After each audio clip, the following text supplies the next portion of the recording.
नमस्कार, आप देख रहे हैं डीडी न्यूज। मैं हूं आपके साथ भावना नैयर। देश और दुनिया की बड़ी और अहम खबरों को लेकर हम हाजिर हैं। शुरुआत कर लेते हैं बुलेटिन के इस वक्त की अहम सुर्खियों के साथ। अंतर्राष्ट्रीय योग दिवस के अवसर पर देश भर में योगाभ्यास। प्रधानमंत्री के नेतृत्व में कोलकाता में हुआ मुख्य कार्यक्रम। पीएम ने कहा, दुनिया के बेहतर भविष्य के लिए योग आवश्यक।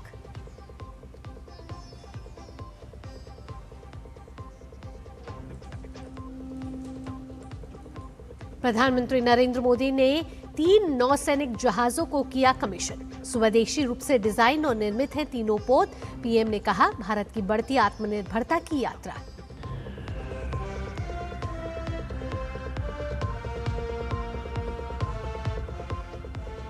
नीट यूजी 2026 पुनः परीक्षा आज। देश भर में सुरक्षा के कड़े इंतजाम। शिक्षा मंत्री ने छात्रों को दी शुभकामनाएं। कहा, निडर होकर बिना चिंता के दे परीक्षा। अमेरिकी उपराष्ट्रपति जेडी वेंस शांति वार्ता के लिए स्विट्जरलैंड पहुंचे। इजरायल के लेबनान पर हमलों के कारण तनाव बरकरार। ईरान का हॉर्मुज बंद करने का दावा। अमेरिका ने दर्ज की आपत्ति।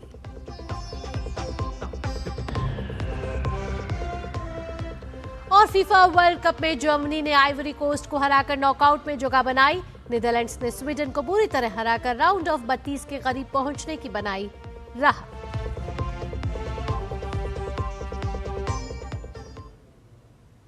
अब खबरें विस्तार से। प्रधानमंत्री नरेंद्र मोदी ने स्वदेशी रूप से डिजाइन और निर्मित 3 नौसैनिक जहाजों, उन्नत स्टेल्थ फ्रिगेट आईएनएस दूनागिरी, सर्वेक्षण पोत आईएनएस संशोधक और पनडुब्बी रोधी उथले पानी के पोत आईएनएस अग्रय का कमीशन किया। इनके जुड़ने से देश की परिचालन क्षमताओं में उल्लेखनीय वृद्धि होगी, समुद्री क्षेत्र के बारे में जागरूकता बढ़ेगी और भू राजनीतिक खतरों के खिलाफ हमारे तटीय जल क्षेत्र की सुरक्षा मजबूत होगी। इन तीनों जहाजों को भारतीय नौसेना के युद्धपोत डिजाइन ब्यूरो द्वारा डिजाइन किया गया है और इनका निर्माण कोलकाता में garden reach ship builders and engineers ने किया, जिसमें 200 से अधिक लघु और मध्यम उद्यमों सहित भारतीय उद्योग की व्यापक भागीदारी थी। प्रधानमंत्री ने इन्हें भारत की बढ़ती आत्मनिर्भरता की यात्रा बताया। उन्होंने कहा कि आईएनएस विक्रांत से शुरू हुई यात्रा को आईएनएस अग्रय, आईएनएस दूनागिरी और आईएनएस संशोधक नई गति दे रहे हैं। जिस देश का समुद्री सामर्थ्य मजबूत होगा, उसका आर्थिक और रणनीतिक प्रभाव भी उतना ही मजबूत होगा। और भारत इस वास्तविकता को अच्छी तरह से समझता है। भारत इसके लिए स्वयं को तैयार कर रहा है और आज का ये दिन इस बात का साक्षी है कि हमारी क्षमता क्या है, हमारा कौशल क्या है। साथियों, कुछ वर्ष पहले जब हमने आईएनएस विक्रांत को राष्ट्र को समर्पित किया गया था, तब भारत ने अपने समुद्री सामर्थ्य के नए अध्याय का उद्घोष किया था। विश्व भर के सामने हमारे सामर्थ्य का वो उद्घोष था।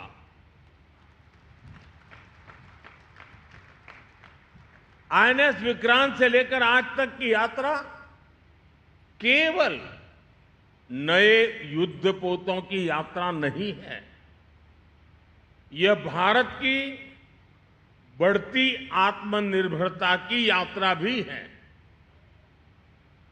आज आईएनएस अग्रय, आईएनएस दूनागिरी और आईएनएस संशोधक उसी यात्रा को नई गति दे रहे हैं। ये तीनों पोत भारत के 3 महत्वपूर्ण संकल्पों के भी प्रतीक हैं। प्रधानमंत्री ने साथ ही कहा कि समृद्धि के लिए सुरक्षा जरूरी है। उन्होंने कहा कि भारत ने बीते 12 साल में नीति और नियत के साथ आत्मनिर्भर भारत की ओर बढ़ा है। मेड इन इंडिया को गति मिली है। एक तरफ देश में रक्षा उत्पादन तेजी से बढ़ा है, दूसरी तरफ हमारा डिफेंस एक्सपोर्ट अभूतपूर्व गति से बढ़ रहा है। 2014 तक भारत करीब 700 करोड़ रुपए के रक्षा उत्पादों का निर्यात करता था। 700 करोड़। आज यह आंकड़ा बढ़कर करीब 40,000 करोड़ रुपए पहुंच रहा है। भारत में बने रक्षा उपकरण अब दुनिया के 80 से अधिक देशों तक पहुंच रहे हैं। साथियों, आत्मनिर्भरता की यात्रा में अभी बहुत कुछ करना बाकी है। मेरे हिसाब से तो अभी ये शुरुआत है,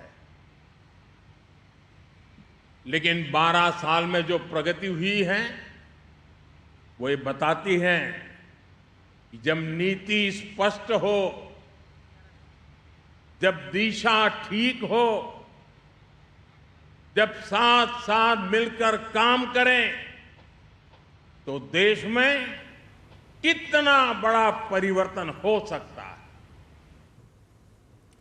प्रधानमंत्री नरेंद्र मोदी ने 12वें अंतर्राष्ट्रीय योग दिवस के अवसर पर कोलकाता के रेड रोड पर हजारों लोगों के साथ योगाभ्यास किया। सफेद टी शर्ट और सफेद पैंट पहने प्रधानमंत्री ने कार्यक्रम स्थल पर लोगों के साथ योगासन किए। करीब 40 मिनट के सत्र के दौरान पीएम मोदी प्रतिभागियों के बीच घूमते नजर आए। उन्होंने योग प्रोटोकॉल के अनुसार किए जा रहे आसनों को करीब से देखा और यह सुनिश्चित किया कि उन्हें सही तरीके से किया जा रहा है। उन्होंने कई मौकों पर प्रतिभागियों की मुद्राएं ठीक करने में भी उनकी मदद की। प्रधानमंत्री नरेंद्र मोदी ने कहा कि योग दुनिया का सबसे बड़ा सामुदायिक उत्सव बन गया है, जो विभिन्न देशों और संस्कृतियों के लोगों को एकजुट करता है।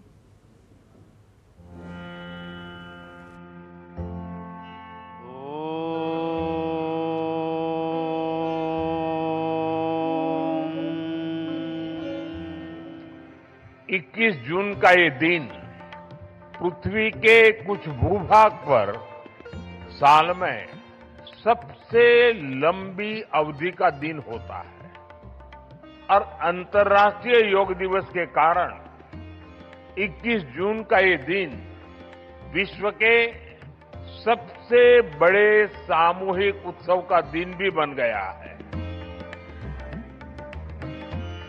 योग केवल शारीरिक श्रम का साधन नहीं है। योग किसी एक आयु वर्ग के लिए सीमित भी नहीं है। भारत में हम जानते हैं और देखते आए हैं, योग मानव के जीवन का चेतना के साथ, ऊर्जा के साथ एक प्रकाश भी है। इसलिए इस वर्ष अंतर्राष्ट्रीय योग दिवस की थीम रखी गई है, योगा फॉर हेल्दी एजिंग। उम्र बढ़ने पर भी हम स्वस्थ रह सकते हैं, हम ऊर्जावान और सक्रिय रह सकते हैं। योग हमें इसके लिए मार्ग दिखाता है। योग केवल हमारे शारीरिक स्वास्थ्य पर ही फोकस नहीं करता। योग मानसिक स्वास्थ्य से शारीरिक स्वास्थ्य का मार्ग दिखाता है। इसलिए योग के विषय में युक्त चेष्टस्य कर्मसु कहा गया है। यानी हमें क्या करना चाहिए, क्या नहीं करना चाहिए, इसका बोध। ये बोध हमारे जीवन में शांति का स्रोत तो बनता ही है, इससे विश्व शांति का मार्ग भी खुलता है। इसलिए योग आज केवल हमारी पर्सनल लाइफस्टाइल के लिए जरूरी है, इतना ही नहीं है।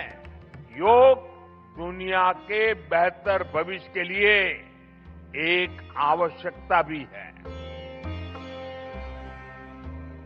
जब समाज स्वस्थ होगा, तब राष्ट्र भी अधिक सक्षम, अधिक समृद्ध और आत्मविश्वासी बनेगा।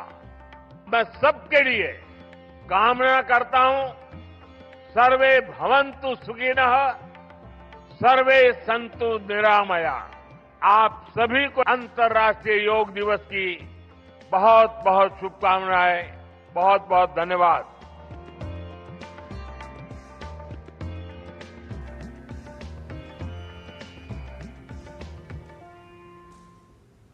वक्त एक छोटे से ब्रेक का हो गया, जल्द हाजिर होते हैं।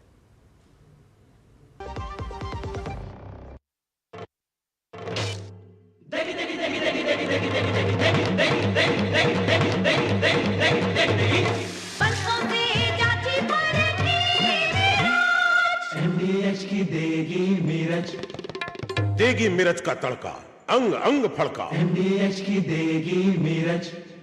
जब धरती चीर कर निकलता है लोहे का पत्थर और मिलता है मोंगिया के जोश से, फिर तपता है, पिघलता है और बनता है फौलाद। अब होता है सरिया सारी खूबियों के साथ।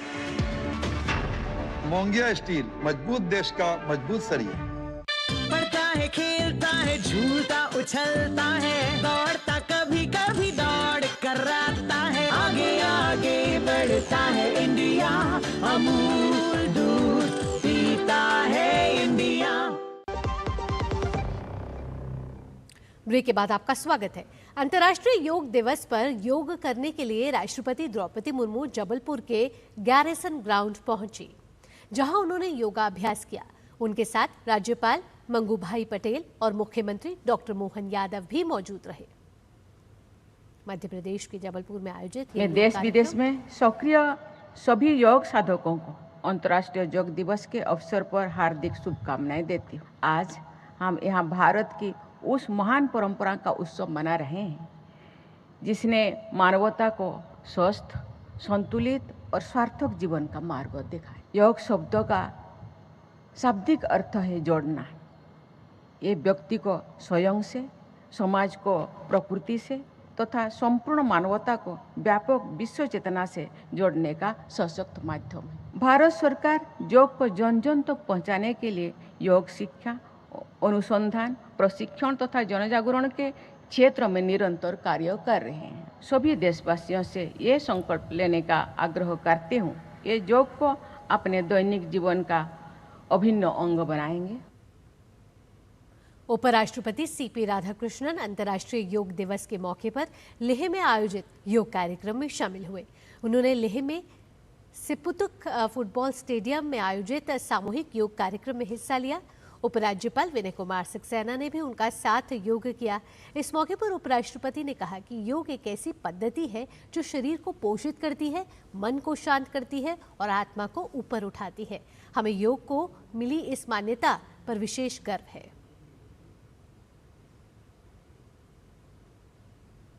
The International Day of Yoga is more than a celebration of physical exercise. It is a recognition of ancient gift from Bharat to the humanity.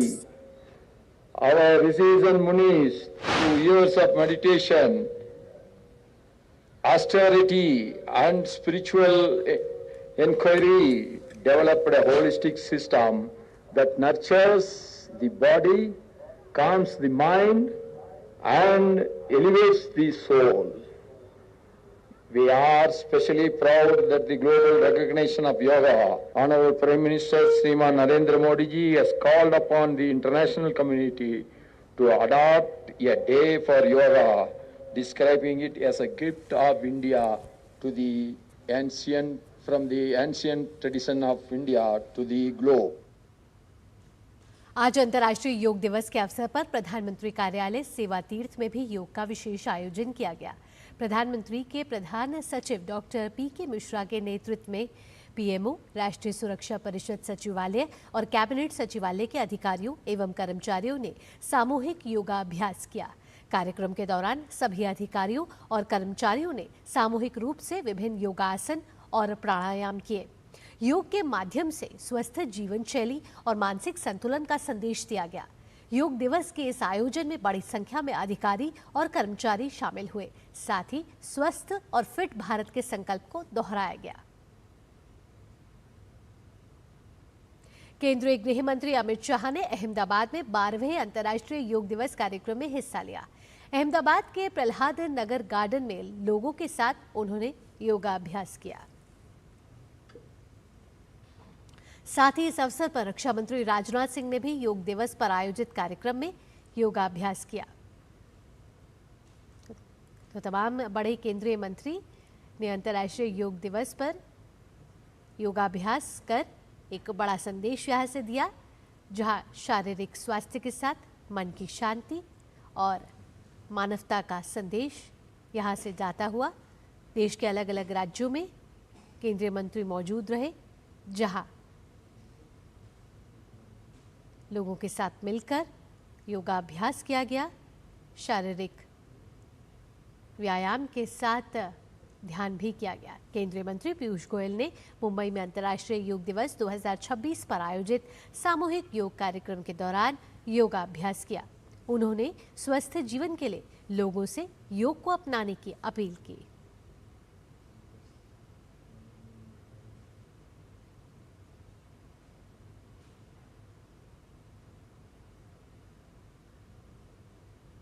केंद्रीय मंत्री अश्विनी वैष्णव ने राजस्थान के बीकानेर में योग दिवस कार्यक्रम में हिस्सा लिया।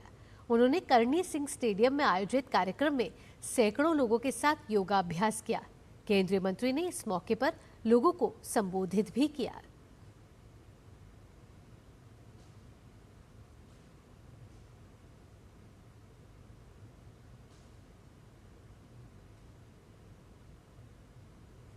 कई बड़े दिग्गज नेताओं ने योगाभ्यास कर बड़े संदेश यहाँ से दिए अंतर्राष्ट्रीय योग दिवस के मौके पर। और इस अवसर पर विदेश मंत्री डॉक्टर एस जयशंकर ने दिल्ली के नेहरू पार्क में आयोजित विशेष योग कार्यक्रम में हिस्सा लिया।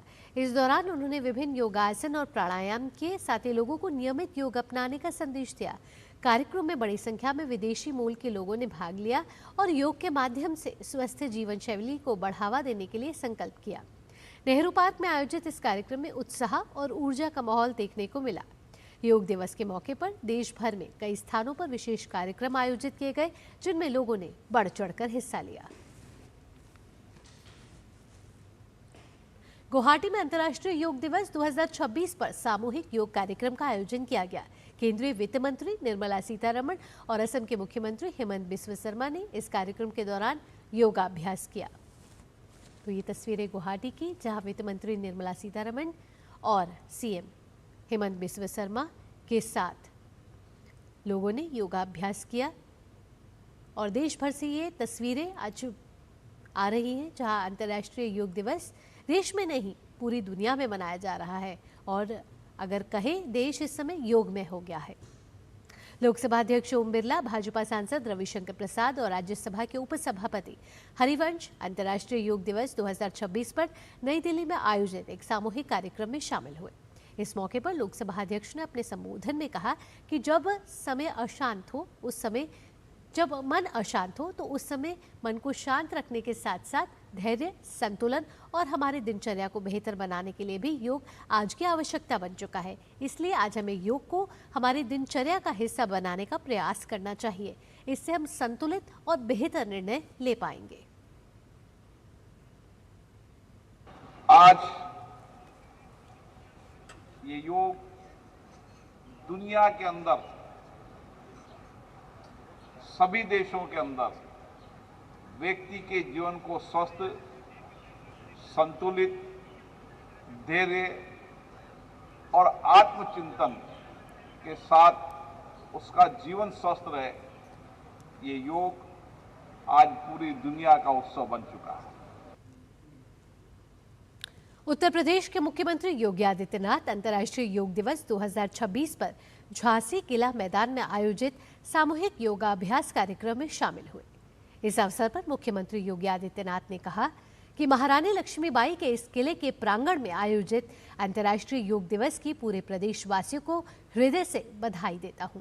हम सब पीएम मोदी के आभारी हैं, जिन्होंने भारत की परंपरा और भारत की विरासत को वैश्विक मान्यता देकर 140 करोड़ भारतवासियों को दुनिया में गौरव के साथ आगे बढ़ने और उसकी नींव पर विकसित भारत की संकल्पना को साकार करने की दिशा में एक विजन प्रस्तुत किया है। उत्तराखंड के मुख्यमंत्री पुष्कर सिंह धामी ने चंपावत में अंतर्राष्ट्रीय योग दिवस 2026 पर आयोजित सामूहिक कार्यक्रम में हिस्सा लिया। इस दौरान उन्होंने लोगों के साथ योगाभ्यास किया। बिहार के मुख्यमंत्री सम्राट चौधरी, राज्य सरकार के स्वास्थ्य मंत्री निशांत कुमार और केंद्रीय मंत्री राजीव रंजन लल्लन सिंह ने अंतर्राष्ट्रीय योग दिवस 2026 पर आयोजित सामूहिक योग कार्यक्रम के दौरान योगाभ्यास किया। तो बिहार की ये तस्वीर इंडो तिब्बत बॉर्डर पुलिस की 47वीं बटालियन ने पेसोंग सो झील के किनारे योगाभ्यास करके 12वां अंतर्राष्ट्रीय योग दिवस मनाया। तो योग के महाउत्सव पर थी हमारी खास खबरें, लेकिन अब आपको आगे लेकर चलते हैं और बुलेटिन को आगे बढ़ाते हैं। आज नीट यूजी 2026 की पुनः परीक्षा है। देश भर में ये पुनः परीक्षा हो रही है, रीटेस्ट हो रहा है। प्रश्न पत्रों की ढुलाई से लेकर लाइव मॉनिटरिंग तक, सॉल्वर गैंग पर शिकंजे से लेकर सोशल मीडिया की निगरानी तक व्यवस्था ऐसी बनाई गई है कि किसी भी स्तर पर सेंध लगाने की गुंजाइश ना रहे। देखते हैं हमारी ये विशेष रिपोर्ट। रविवार दोपहर 2 बजे देश भर के 5,500 से अधिक परीक्षा केंद्रों पर नीट यूजी री एग्जाम शुरू होगा। लेकिन इस बार सबसे बड़ी परीक्षा छात्रों की नहीं बल्कि व्यवस्था की है। पिछले वर्ष के विवादों के बाद एनटीए ने इस बार परीक्षा केंद्रों को हाई सिक्योरिटी जोन में तब्दील कर दिया है। देश के 551 शहरों और विदेश के 14 शहरों में परीक्षा आयोजित की जाएगी। परीक्षा केंद्रों की निगरानी जिला प्रशासन, राज्य पुलिस और केंद्र सरकार की विशेष सुरक्षा इकाइयां संयुक्त रूप से करेंगी। करीब 2.5 लाख पुलिसकर्मी अलर्ट मोड में रहेंगे। 674 सिटी कोऑर्डिनेटर, 6,669 पर्यवेक्षक और केंद्र अधीक्षक परीक्षा संचालन पर करीबी नजर रखेंगे। प्रश्न पत्रों और उत्तर पुस्तिकाओं की सुरक्षा की जिम्मेदारी लगभग 15,000 अर्धसैनिक बलों को सौंपी गई है। संवेदनशील इलाकों तक परीक्षा प्रश्न पत्र पहुंचाने के लिए पहली बार भारतीय वायुसेना के हेलीकॉप्टरों की मदद ली गई है। तकनीकी सुरक्षा को भी कई स्तरों पर मजबूत किया गया है। देश भर में 1.5 लाख अधिक सीसीटीवी कैमरे लगाए गए हैं। परीक्षा केंद्रों पर 15,000 जैमर लगाए गए हैं ताकि मोबाइल, ब्लूटूथ और अन्य इलेक्ट्रॉनिक उपकरणों के जरिए नकल की किसी भी कोशिश को रोका जा सके। एनटीए मुख्यालय और विशेष कंट्रोल रूम से सभी परीक्षा केंद्रों की लाइव मॉनिटरिंग होगी। किसी भी केंद्र से गड़बड़ी की सूचना मिलने पर तत्काल कार्रवाई की जाएगी। सॉल्वर गैंग पर शिकंजा कसने के लिए नेशनल मेडिकल कमीशन ने भी कड़े कदम उठाए हैं। देश के मेडिकल कॉलेजों को 20 और 21 जून को मेडिकल छात्रों को छुट्टी नहीं देने के निर्देश दिए गए हैं ताकि कोई मेडिकल छात्र किसी दूसरे अभ्यर्थी की जगह परीक्षा देने न पहुंच सके। खुफिया एजेंसियां संदिग्ध सोशल मीडिया नेटवर्क, टेलीग्राम और व्हाट्सएप ग्रुप पर लगातार नजर रखे हुए हैं। जयपुर समेत कई शहरों में संदिग्ध लोगों से पूछताछ भी की गई है। एनटीए ने छात्रों से अपील की है कि सोशल मीडिया पर वायरल हो रहे कथित पेपर लीक के दावों पर कतई भरोसा न करें। पीआईबी फैक्ट चेक ऐसे दावों को पहले ही फर्जी करार दे चुका है। परीक्षा 2 बजे से शाम 5:15 तक चलेगी। छात्रों को सुबह 11 बजे से प्रवेश मिलना शुरू हो जाएगा और दोपहर 1:30 के बाद किसी भी अभ्यर्थी को केंद्र में प्रवेश नहीं दिया जाएगा। Mobile phone, smart watch, earphone और अन्य इलेक्ट्रॉनिक उपकरण पूरी तरह प्रतिबंधित रहेंगे। इस बार एनटीए का दावा है कि नीट यूजी री एग्जाम केवल निष्पक्ष ही नहीं होगा बल्कि देश में आयोजित होने वाली सबसे अधिक निगरानी वाली परीक्षाओं में से एक होगा। Bureau report, DD news. केंद्रीय शिक्षा मंत्री धर्मेंद्र प्रधान ने नीट की पुनः परीक्षा देने जा रहे अभ्यर्थियों को निष्पक्ष परीक्षा का भरोसा दिलाया है। उन्होंने छात्रों को शुभकामनाएं दी और कहा कि निडर होकर बिना चिंता के परीक्षा में बैठे, आप निश्चित रूप से अच्छा करेंगे। नीट आज पुनः परीक्षा होने जा रहा है। मेरा पूरा भरोसा है एनटीए के ऊपर, भारत की सभी राज्य सरकारों के ऊपर, जिला प्रशासन के ऊपर, भारत की शिक्षा जगत के ऊपर, विशेष करके भारत की विद्यार्थियों के ऊपर। आज लगभग 22 लाख विद्यार्थी नीट में थोड़े ही देर के बाद बैठने वाले हैं। निर्भय होकर बैठे, चिंता मुक्त होकर बैठे, आप निश्चित रूप में अच्छा करोगे। विद्यार्थियों को मेरा ये अनेक अनेक शुभेच्छा है।